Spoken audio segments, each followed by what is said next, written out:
맥주절은 원래 유대의 3대 절기, 즉 유월절, 맥주절, 초막절 가운데 있는 절기입니다. 원래 이 세 명절은 다 역사적인 기념일에서부터 시작된 거예요. 유월절은 애굽으로부터 해방된 것을 기념하는 절기. 맥주절은 시내산에서 율법 받은 것을 기념하는 절기. 초막절 혹은 장막절 혹은 수장절이라고 하는 감사절은 광야 생활을 기념하는 절기. 이렇게 3대 절기인데요. 그 중에 두 번째 절기가 맥주절입니다. 맥주절은 이제 유다 백성들이 하나님으로부터 시내산에서 율법 받은 것을 기념하며 율법에 대한 감사를 표현하는 그런 절기로 지켜지다가 그 6월절에서부터 7주간을 지낸 날이 그때다 해서 77절이라고 불리기도 했고 77에 49 다음 날은 50일째다 해서 5오자에다가 열흘 순자가 붙어서 오순절이라고도 하는 그런 절기가 되었는데 이 때가 첫 열매를 거두는 때예요. 그래서 초실절 혹은 보리와 밀을 추수한 데서 맥주절이라는 이름으로 불리게 된 겁니다. 그러니까 처음에는 역사 기념절이다가 나중에는 농경축제의 의미를 가진 절기로 감사절기로 이게 이렇게 정착이 된 것이에요. 우리 시대에 와서는 신약 시대에 와서는 오순절 마가의 다락방에서 성령 강림 받은 것을 기념하는 의미가 담겨져 있고요. 그리고 생활 속에서 첫 열매를 거둔다는 의미가 있기 때문에 궁핍과 시련을 모면하여 하나님이 절대 빈곤을 우리에게 면하게 해주셨다는 것을 감사하는 절기가 된 것입니다. 사랑하는 삼척교회 성도 여러분, 이 복된 맥주 감사절에 여러분의 삶과 신앙에 있어 하나님의 놀라운 은혜와 축복이 가득하시기를 간절히 바랍니다. 저는 오늘 특별히 이 맥주절에 믿음에 대해서 설교하려고 해요. 왜냐하면 말씀을 실천하여 율법을 받아 말씀을 실천하는 것도 믿음으로 하는 것이요, 우리가 하나님 앞에 감사드릴 수 있는 것도 믿음이 없이는 형식적인 감사가 되고 말 것이기 때문에 역시 이 맥주절에 우리가 좀 기억해야 할 것은 바른 믿음, 큰 믿음을 가지고 사는 것이 아닐까 하는 생각을 하게 되었기 때문입니다. 기독교 신앙에 있어서 중요한 주제가 바로 믿음입니다. 3세기에 살았던 유대교 랍비 심라이는 이런 말을 했어요. 모세는 365개 하지 말라는 금지 계명과 248개의 하라는 긍정적인 계명을 우리에게 주었습니다.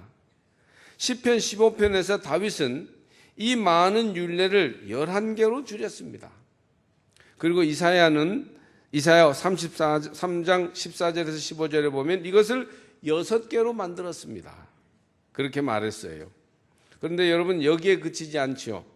미가 예언자는 이것을 미가서 6장 8절을 보면 3개로 줄였으며 하박국은 이 모든 계명을 결국 1개로 줄였으니 의인은 믿음으로 말미암아 살리라는 오직 한마디였습니다. 그러니까 믿음 안에 모든 계명 실천의 도리가 들어있는 거예요.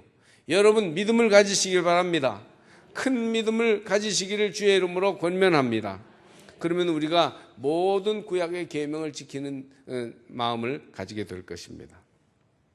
오늘 본문은 믿음과 두려움의 관계를 보여줍니다. 혈루증 앓던 여인을 고쳐주신 말씀에 회당장의 딸을 고치기 위해 그의 집으로 갈 때의 말씀을 연결시킨 부분까지 우리가 읽은 겁니다.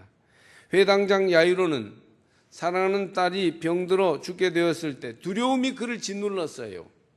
자식을 잃으니 얼마나 마음이 황당하고 두려웠겠습니까? 그는 주님을 찾아옵니다. 주님은 회당장 야이로의 집을 찾아 나서면서 이렇게 말씀하시죠. 두려워하지 말고 믿기만 하라. 36절 말씀입니다. 도중에 혈루증 앓는 여인을 마주칩니다. 그 여인은 주님을 간절히 기대하고 바랐어요. 아주 간절히 사모하는 마음이 있었습니다. 그래서 주님 뒤로 다가가서 그의 옷에 손을 댑니다. 그런데 이 손댐, 터치로 말미암아 여인의 병이 근원부터 낫게 됩니다. 믿음을 가지고 주님에 대한 절대적인 신뢰를 가지고서 주님의 옷만 만져도 낫게 되는 그런 기적이 나타났던 것입니다. 예수님이 그 여자가 누구인지 찾으니 여자가 자기에게 이루어진 일을 알고 두려워하여 떨며 와서 주님 앞에 모든 사실을 말씀드립니다. 여자는 예수님을 믿었고 능력까지 체험하였으나 두려워하는 믿음이었어요. 회당장 야이로도 믿음은 가졌으나 두려움이 마음속에 있었던 것입니다. 성경은 믿음이 다 같지 않다고 말합니다. 산 믿음이 있는가 하면 죽은 믿음이 있습니다. 행함이 있는 믿음은 산 믿음이지만 행함이 없는 믿음은 죽은 믿음입니다. 또 성숙한 믿음이 있고 미숙한 믿음이 있어요. 미숙하여 젖을 먹어야 하는 믿음이 있는가 하면 성숙한 단계에 올라서 거친 밥도 먹을 수 있는 믿음이 있다고 사도는 말했어요. 또 진짜 믿음과 가짜 믿음이 있습니다. 알곡과 가라지에 비유해서 주님이 보여주셨죠. 그런가 하면 큰 믿음이 있고 작은 믿음이 있습니다. 수로보니게 여인의 믿음은 얼마나 큰지, 이방 여인이지만 이스라엘 가운데서도 이만한 믿음은 보지 못했다고 비교까지 하시는 것을 알 수 있습니다. 회당장 야이로와 12의 혈루증 앓는 여인은 믿음을 가지고 있었어요. 그러나 마음속에 두려움도 동시에 있었던 것입니다. 많은 사람이 그렇듯이 믿음을 가지고 있으면서도 두려움이 있어요. 두려움 있는 믿음입니다. 뭘 두려워했을까요? 아마 사람들이 어떻게 볼까, 뭐라고 말할까, 그런 것을 두려워했던 것 같습니다. 두려워하는 믿음, 사람들이 뭐라고 할까 두려워하는 믿음, 사람들이 나를 어떻게 볼까 두려워하는 믿음, 소문이 어떻게 날까 두려워하는 믿음이에요. 사람들의 평판을 두려워하는데 생각보다 사람들에게서 이게 심한 것 같습니다. 사람들에게 보이려고, 사람들이 어떻게 생각할까를 염려하는, 두려워하는 믿음이에요. 결국 내가 속한 사회에서 내가 피해를 입지 않을까, 손해보지 않을까 하는 두려움입니다. 또 예수님이 자기를 내치시지는 않을까, 예수님에게서 거절당하고 버림받지는 않을까 하는 거절당할 두려움도 있습니다. 그러나 예수님은 두려움이 없는 믿음을 가지라고 가르쳐 주십니다. 두려워 말고 믿기만 하라. 이 여인과 회당장 야이로는 믿음을 가지고 있었으나 또한 두려워하였습니다. 그래서 그 믿음이 온전치 못했어요. 두려워하는 믿음이었어요. 그런데 예수님은 두려움이 없는 믿음을 가지라고 가르쳐 주십니다. 아직 작은 믿음, 미숙한 믿음이기에 두려워하는 믿음을 우리는 가지는 겁니다. 사람들의 평판을 두려워하지 않고 손해 입을 것을 두려워하지 않고 죽음조차도 두려워하지 않는 그런 큰 믿음을 가져라. 그렇게 오늘 우리에게 말씀하십니다. 스펄전 목사는 이런 큰 믿음에 대해서 뭐라고 얘기했는가 하면, 형제들이여 큰 믿음의 사람이 됩시다. 작은 믿음은 당신을 하늘나라로 보내줄 것이지만 큰 믿음은 하늘나라를 당신에게 끌어내려올 것입니다. 그 말은 우리의 믿음의 결과가 현재화될 수 있다는 겁니다. 큰 믿음을 가지게 될 때.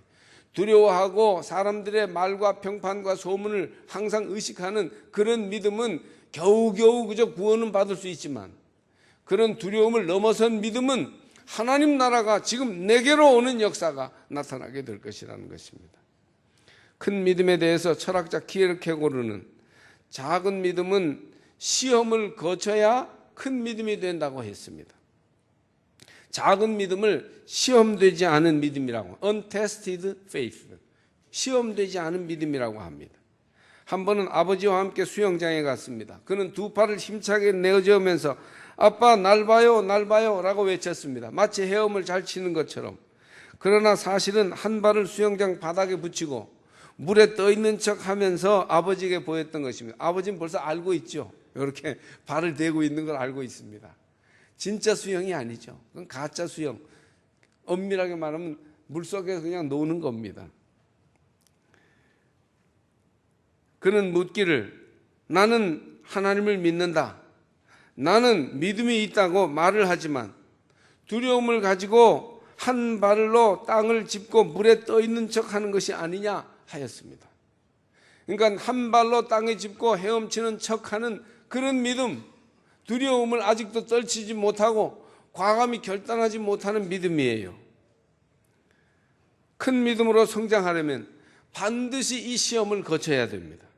내가 물속에 빠질지도 모른다는 위험을 과감하게 떨쳐버리고 물속으로 자기를 맡기는 그런 결단이 있게 될 때 비로소 참된 수영을 할 수 있는 것과 같은 것이죠. 죄의 유혹이 있을 때, 시련을 만났을 때, 나에게 희생이 요구될 때, 이럴 때 믿음이 시험됩니다. 나를 넘어서게끔 주님이 요구하시는 거예요. 이런 여러 시험을 거쳐 합격될 때 두려움이 없는 믿음이 될 수 있다는 것입니다. 여러분 이 차이를 아시겠어요? 시험된 믿음, 두려움이 없는 믿음, 과감히 하나님께로 여러분 자신을 결단하며 나가는, 수영을 하듯이 몸을 맡기는 그런 믿음이 여러분 속에 있으시기를 바랍니다. 그러면 어떻게 해야 두려움이 없는 큰 믿음, 산 믿음, 참 믿음을 가질 수 있을까요? 두려움이 없는 믿음, 시험을 통과한 믿음을 가지기 위해 메이어라는 신학자가 4가지 규칙을 말합니다. 첫째는 매일 하나님 뜻에 순종하라는 것이고, 둘째는 이미 가지고 있는 믿음을 사용하라는 것이고, 셋째는 나와 환경 사이에 하나님을 모시라는 것이고, 넷째는 기꺼이 큰 믿음을 가질 결단을 하려는 것입니다. 이게 무슨 말인지 제가 믿음에 대해서 오늘 한 가지씩 설명을 해보려고 합니다. 첫째로 매일매일 하나님의 뜻에 순종하면서 살아가십시오.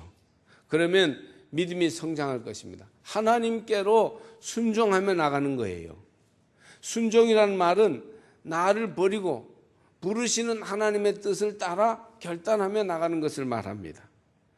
순종하는 믿음과 변명하는 믿음이 있어요.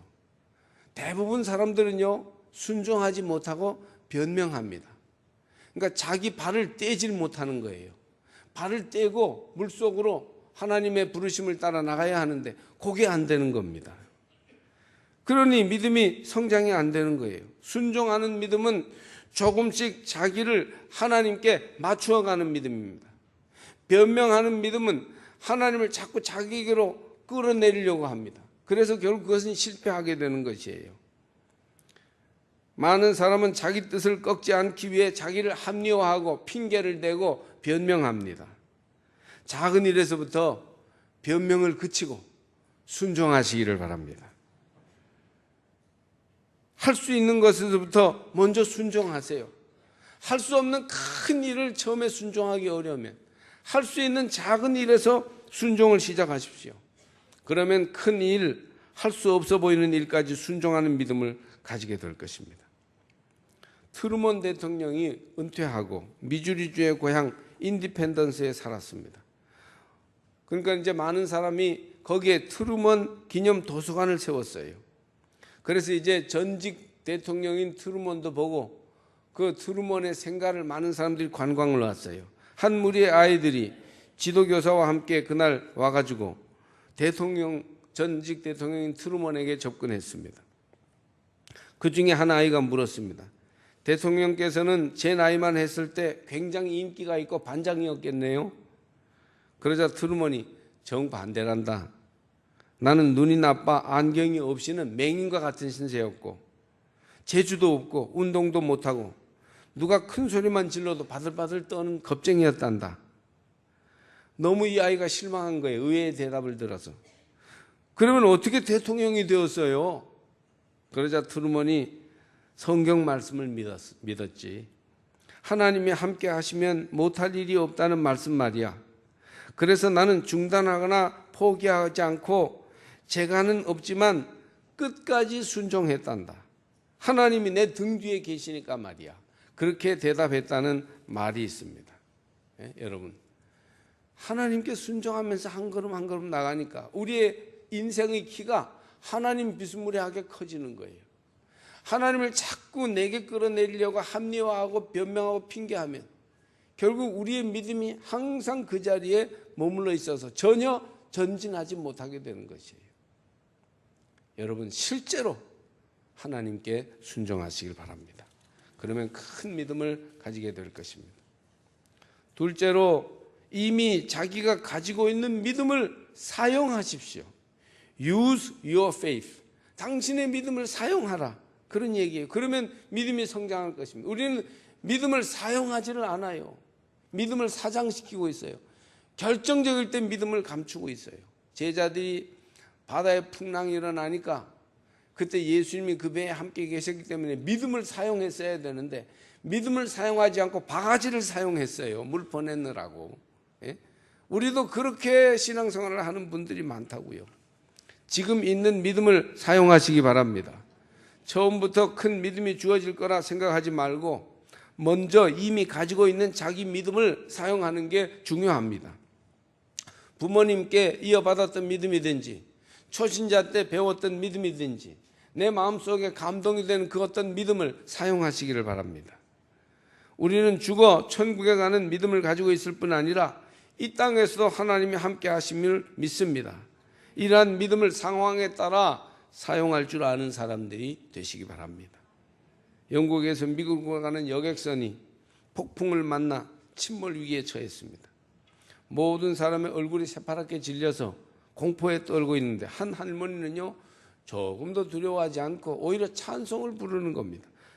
옆에 있던 사람이 어떻게 그렇게 찬송을 힘차게 부를 수 있느냐고, 할머니 지금 풍랑이 일어나서 배가 막 금방 뒤집힐 것 같은데 두렵지 않으냐고 물었습니다. 그러자 이 할머니가 이렇게 말하는 거예요. 맏딸은 죽어 천국에 있고 둘째 딸은 지금 미국에 있는데 내가 둘째 딸내로 가다가 이렇게 여기서 이제 풍랑이 일어나서 뒤집히면 큰딸한테 가면 되고 안 뒤집혀서 무사히 미국까지 가면 둘째 딸한테 가면 되고 저는 이래도 좋고 저래도 좋기 때문에 겁날 게 없습니다 라고 했다는 거예요. 예? 자기에 있는 작은 믿음, 천국에 관한 믿음을 사용하면 이렇게 담대할 수 있어요. 이 할머니는 순수한 믿음을 그대로 활용하였기에 죽음 앞에서도 찬송하며 두려움을 물리칠 수 있었습니다. 여러분, 여러분의 믿음을 사용하시길 바랍니다. 셋째로 특별히 드릴 말씀은 우리 자신과 환경 사이에 하나님을 모셔야 됩니다. 그러면 믿음이 성장하여 두려움이 없는 믿음이 될 것이에요. 믿음은 내가 하나님을 어디에 모시느냐에 달려 있습니다. 항상 환경을 앞세우고 생활 형편을 핑계하고 있으니까 두려움이 없는 큰 믿음으로 성장하지를 못해요. 항상 생활 환경에 찌들려 있는 거예요. 환경보다 믿음을 앞세워 보세요. 그 사이에 믿음을 적용하고 실천하시기를 바랍니다. 바빠도 그 속에서 믿음으로 살고 힘들어도 그 가운데 믿음을 잃지 않고 시험을 당했을 때에도 믿음을 가지고 기도하며 나가시기를 바랍니다. 이때는 이래서 못되고 저 때는 저래서 못되고 항상 생활 환경 속에 핑계를 대면 어떻게 믿음이 온전히 큰 믿음으로 자랄 수 있겠습니까? 어떤 사람이요 교회에 나가지 않을 핑계를 한번 적어보았대요. 이때는 이래서 못 나가고 친척이 결혼해서 못 나가고 바빠서 못 나가고 휴가 가서 못 나가고 적어봤더니요 52가지가 넘더래요. 그러니까 한 주도 교회에 나갈 수 없는 이유가 있는 겁니다. 그러니 어떻게 큰 믿음의 사람이 될 수 있겠어요? 윤인수 목사님이라고, 그분은 시각장애인이면서 32년간 교도소 재소자들을 위한 교화 활동에 참여하여 국민훈장 목련장을 받으신 분이십니다. 그분은 평양이 고향인데 어릴 적에 6.25 전쟁을 만나서 목사님이셨던 아버지가 북한군에 피살되고 자신도 북한군의 고문으로 두 눈을 잃었어요. 중병으로 알아누워 있는 어머니를 이제 어린 소년 윤인수가 간호할 수밖에 없는 기가 막힌 어려운 처지가 되었습니다. 그는 어린 소년의 신분으로 길거리에 나가 신문을 팔고 구두 닦기를 시작했습니다.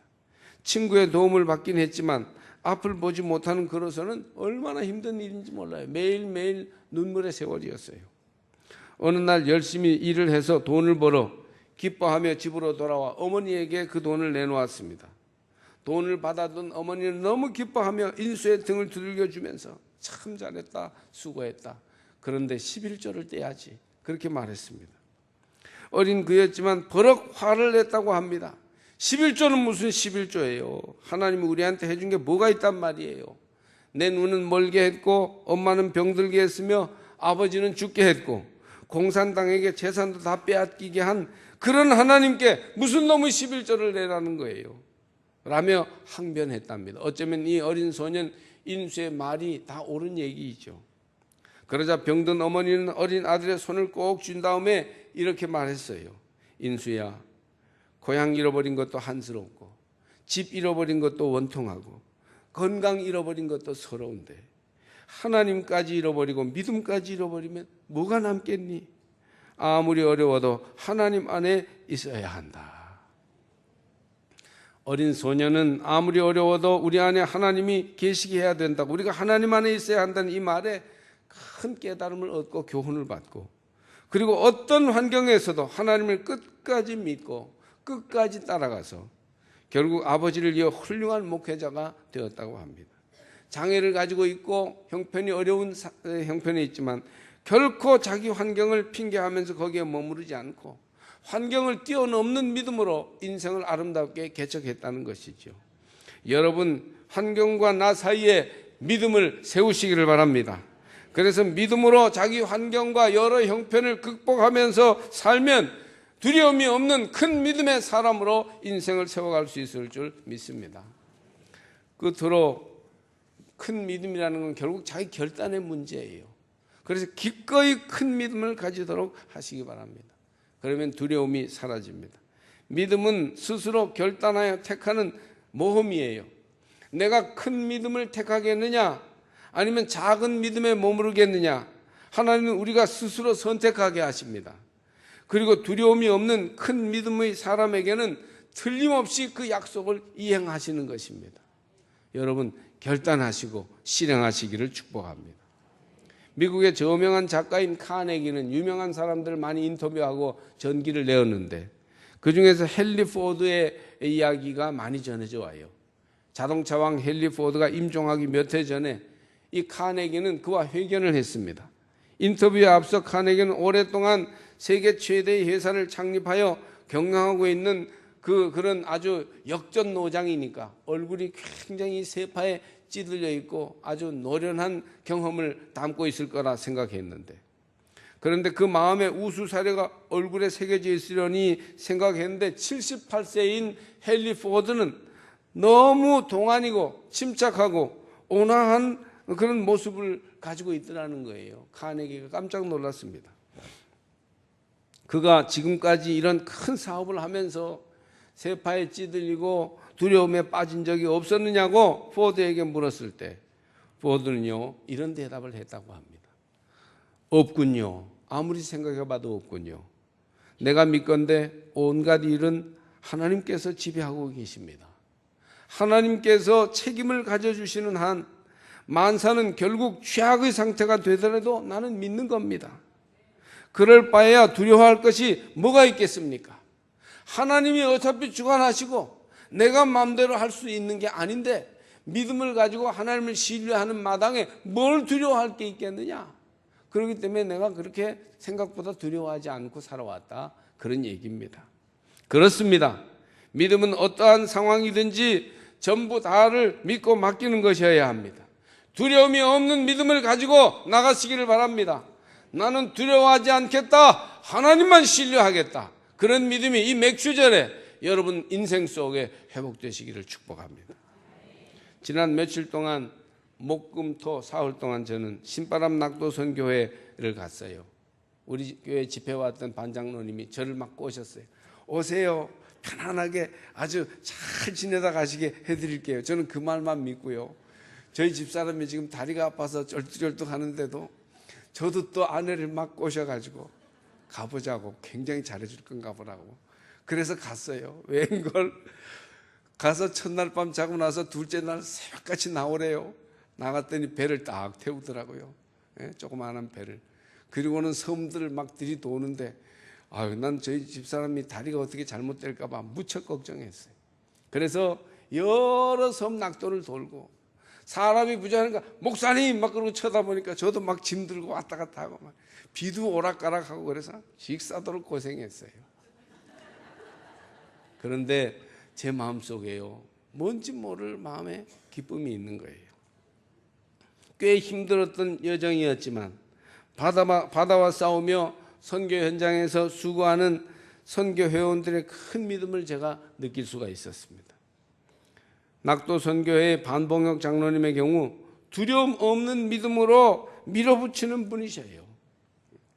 아무리 어려워도, 아무리 희생이 커도 하나님이 함께 하시는 그런 믿음을 가지고 배를 사고 매주 낙도 선교 현장에 가고 가장 열악한 환경 속에 있는 이들을 믿음으로 품고 나가는 겁니다. 어젯밤에 저는 늦게 도착해서 전화를 드렸어요. 잘 왔습니다. 그렇게 전화를 드렸더니 어제도 전도 나갔다가 들어와서 지금 씻고 자려고 그런다는 거예요. 여러분도 큰 믿음의 사람들이 되시길 바랍니다. 뭐 핑계하고 두려워하고 그러지 마시고 담대히 주님만을 바라보고 신뢰하며 믿음의 거장들처럼 나도 믿음으로 살겠다, 그렇게 결단하시기를 바랍니다. 우리 삼척제일교회 모든 교우들이 매일 순종하고 자기가 가지고 있는 믿음을 사용하며 환경과 나 사이에 믿음을 개입하고 무조건 큰 믿음을 가지고 나가기로, 주님만을 신뢰하기로 결단함으로써 두려움 없는 믿음의 사람들이 다 되시길 바랍니다. 그리고 하나님이 약속하신 축복과 미래를 여러분 모두에게 허락해 주시기를 주님의 이름으로 간절히 바랍니다.